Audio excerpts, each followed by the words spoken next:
Well, Trump 2024. Right? Biden sends letter to Dems refusing to step down. Trump 2024, right? I know all the Trump supporters are happy as hell right now. It's like, just hand it to them on a silver platter. Let's check this out, shall we? President Biden just releasing a new letter to House Democrats. It's very long. It says this: I want you to know. That's what she said.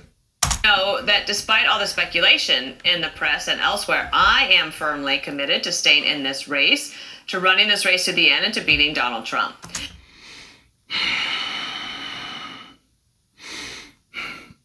Democrats' doubts only accelerating after his big sit-down interview on Friday night. This is where he appears to miss a question to all the people that follow me that are political experts. Can they make him step down because of this decline in his cognitive, with his cognitive problems? Vital chance at reassuring supporters. Watch. And if you stay in and Trump is elected and everything you're warning about comes to pass, how will you feel in January? I feel as long as I gave it my all and I did the goodest job as I know I can do. That's what this is about. Did the goodest job I know I could do. See, he ain't even talking right. He's saying goodest. You're not supposed to talk like that. Something is wrong. Something is wrong. If they can't make him step down, I hear ego in there. I hear, frankly, testosterone, even though I don't know how high his testosterone is. But that's that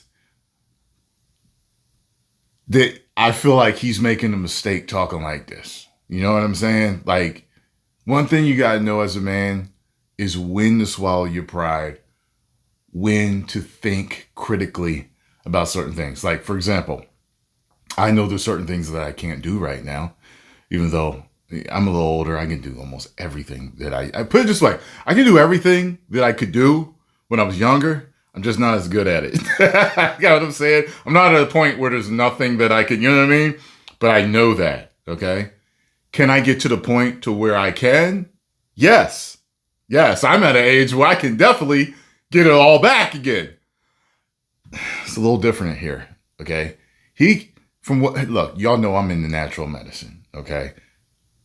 Depending on how far he's declined mentally, he can get those cognitive skills back, but he's going to need to step back and get all of that taken care of.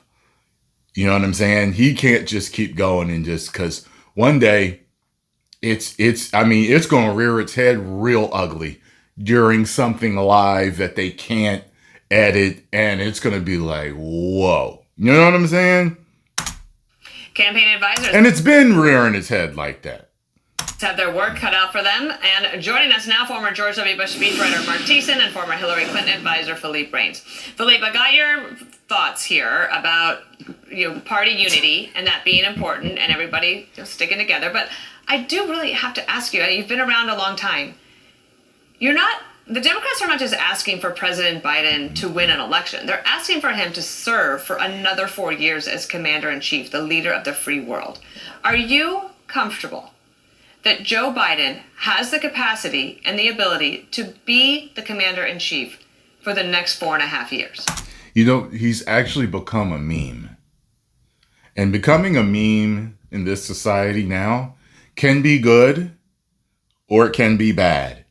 And in this example, as a matter of fact, he was a good meme before, a funny meme before he was a bad meme. Remember when people were always making jokes about him having kind of like a temper, and like Obama would always have to calm him down or something like that? Now it's not like that. Now it's just all a bunch of old man jokes, ageist jokes, mental decline jokes, dementia jokes, falling down, just stuttering jokes. Like he's man. I'm comfortable with the system that the founders put in place, that when someone can't do the job, we have a vice president.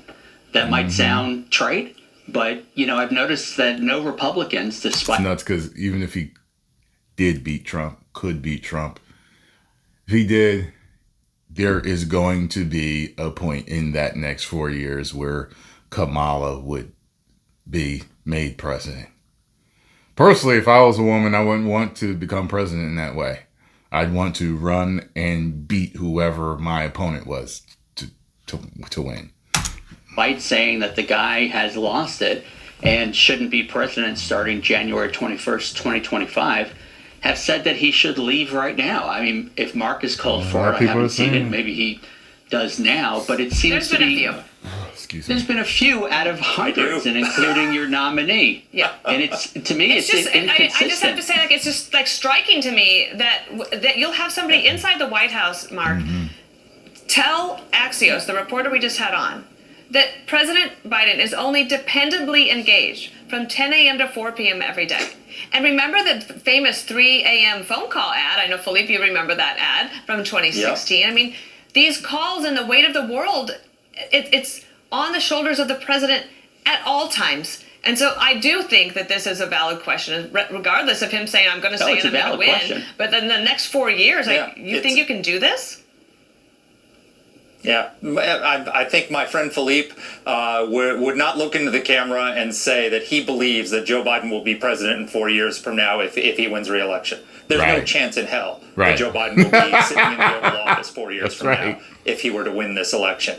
And the reality is we have a constitutional crisis right now. If the Democrats take him off the ballot because he's too mentally, cognitively declined to serve as their nominee, how is he capable of being commander in chief? I mean, truly, not since Edith Wilson was running the White House after Woodrow Wilson had a stroke at the end. Let me tell you this: even if this was like a team effort thing, where it's like, yo, this is how we're gonna get the first Black woman president. You know what I mean? This is how we're gonna, like, doesn't that feel cheap to y'all? Would you want her to run and beat whoever her opponent was? Like, not like this. Not like this. And he can't, listen, he can't beat Trump. And if he does, everyone's going to think it's a fix. Everybody. You think last time was a problem? Everyone's going to be like, oh, we know it's a fix. The start of the last century, have we had this kind of a situation where the president is not capable of fulfilling his duties as commander-in-chief? He in that interview you showed, he couldn't answer the question as to why he should stay on the ballot. People were telling me that like his wife was pushing him, and I did see that how she was like, Joe, you answered all the questions. I was like, oh my gosh, she's talking to him like he's a little kid. And people tend to do that when people get older, when they do something right. Because they know they're declining. When they do something right, they talk in that rewarding tone. Speechwriter wrote it for him in his letter. I mean, that letter that we just said that you just showed, that was a very articulate explanation of why he thinks he's the best person to beat Donald Trump. But when he was asked that, he couldn't say it. Because if he's reading a teleprompter, he can say things. If he sends a letter that somebody else wrote, he can say things. But if he's sitting with George Stephanopoulos, he can't even make the case for why he should stay on the ballot. Hey, Philippe. But Dana, this is pretty simple. When and I heard people, I heard a discussion about that with the whole teleprompter versus just off the cuff, and they were saying how other presidents have had problems without their teleprompter. I did see a speech that Obama was giving one time, and the teleprompter cut off, and he started stammering and stuttering and was like all over the place. I did see that. However, in normal interviews, Obama was not doing that. Okay, like when you got a speech planned and that's different. That's different than off the cuff normal. You got what I'm saying? Joe Biden was 78. Nobody said this. Mark didn't like what he stood for, but he didn't say this. Donald Trump will be 82 when he's in office. Okay, and frankly, but when he was 78, was he showing signs of when he was 78, I didn't like him in office for anything he did, sane or otherwise. It's It's not about a number, Philippe. Look, I was just in Chicago and I saw the Rolling Stones, and Mick Jagger was running around on that stage doing the rooster, pointing fingers. That's true. He's the same age as Joe Biden. I just heard Marc Thiessen. I didn't know that. To replace Donald Trump with Mick Jagger. No, here's my last question for you, Philippe. No, but let me just ask one last question, Philippe, because you believe, and just for our viewers to hear your point of view, because I think it's important, that the election is winnable for Democrats, whether Biden is on the ticket or not. Is that correct? All right, let me see what he says. I was just about to say something. Correct. I believe it's a choice between two guys. It is what it is. They're both old. I can't see in the future about either one of them. And the truth is that there's only one person that can decide what Joe Biden does. No one can make me go to the dentist. He didn't answer the question. Except for me. No one can make Joe Biden step aside except for him. And he has made pretty clear what he's doing. I believe that this is winnable for him. Do I believe it's tougher today than 11 days ago? Of course it is. It was hard 11 days ago. But you know what? It was hard in 2020. He remains the only person who has beaten Donald Trump. I think he can do it again because of a simple fact. We've seen Donald Trump as president, and he was rejected. He was fired. I hope it happens again. If people want to vote based we're on at the his beginning age, of a momentous he's week. leading now. Okay, so I want to take this conversation and I want to have it again in a week, if we can, and just see I'll see you in a how week. things change.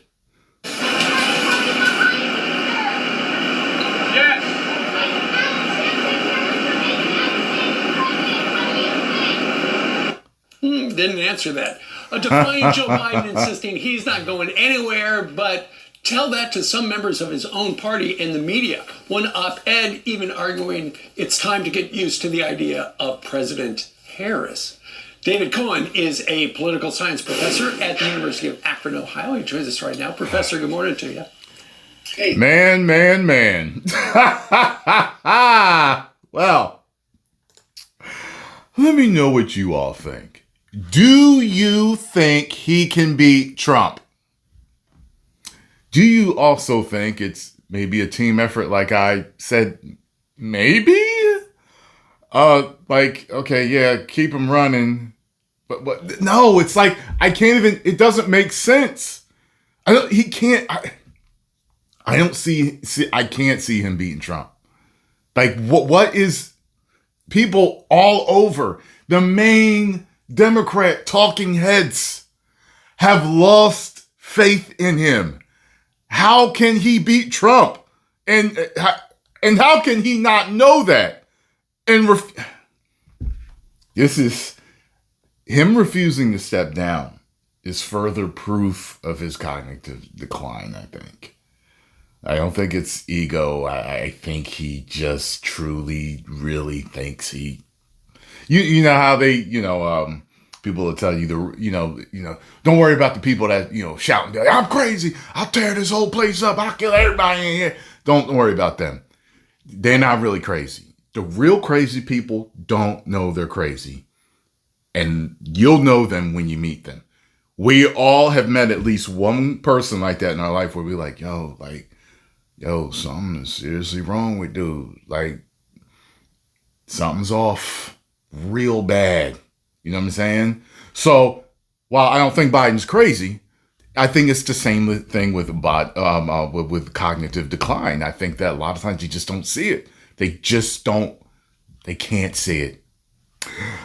10 million subscribers. Woo!